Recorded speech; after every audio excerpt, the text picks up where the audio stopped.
Hi folks, Matt Smith with Smith Sales Company Auctioneers. Here we have a Kodiak fuel truck.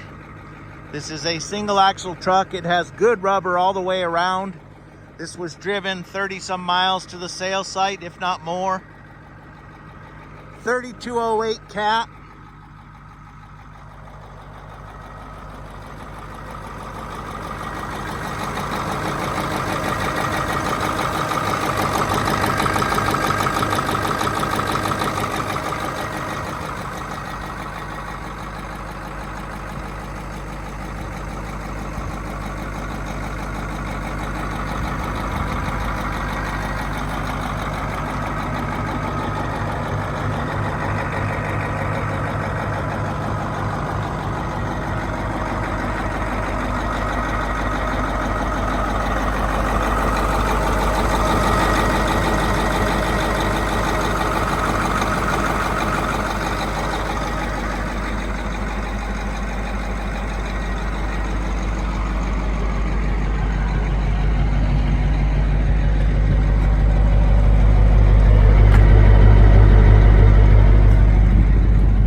We'll try that again.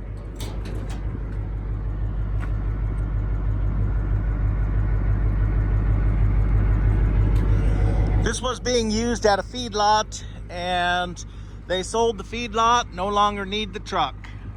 It had red dye in it. I'm not exactly sure of the gallons quite yet, but nevertheless, it'll be sold the 26th of May online, smithsalesco.com, and thank you for looking.